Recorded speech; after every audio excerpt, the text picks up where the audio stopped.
Con su venia, diputada presidenta, derivado de la revisión y análisis del dictamen por el que se expide la Ley Federal de Transparencia y Acceso a la Información Pública, se desprenden cuando menos 2 errores de armonización legislativa. Se trata de lo descrito en los artículos 174 y 202 de la propuesta, mismos que hacen referencia al salario mínimo vigente como base para tasar los montos aplicables por incumplimiento a las disposiciones enmarcadas por la propia ley. Lo anterior obvia de manera flagrante lo dispuesto en el artículo 26, apartado B,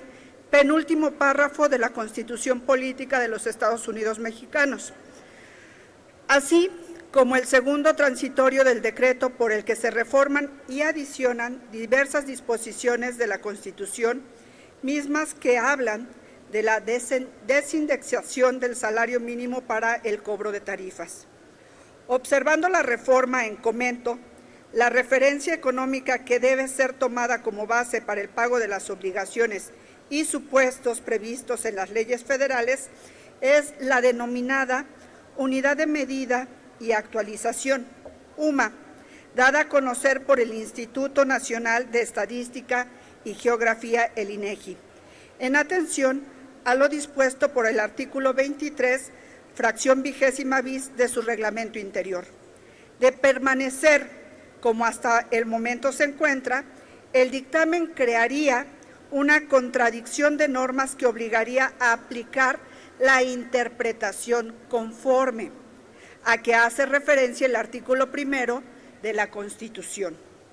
Es decir, tendría que optarse por la norma que provea una esfera mayor de derechos a la población,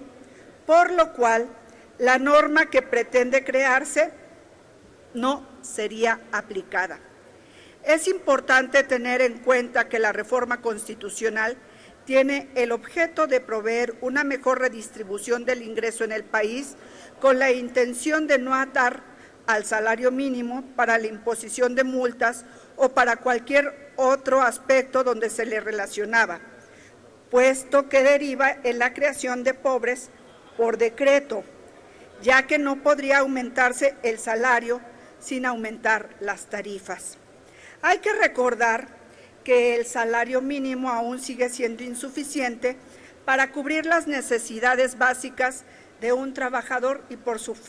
supuesto su familia. Por la importancia de la reforma constitucional referida y por la importancia de la ley que se discute, se requiere una visión integral de la normativa a efecto de evitar falta de armonización o errores de técnica legislativa que vayan en detrimento de los derechos que se pretenden reivindicar.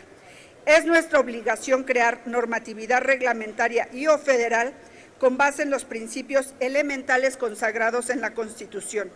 No podemos arrogarnos atribuciones de crear legislación con particularidades específicas que, al fin de cuentas, son inaplicables por ir en detrimento de la ampliación de las esferas de libertades y de todos los mexicanos. ¿Es cuánto? Gracias, diputada.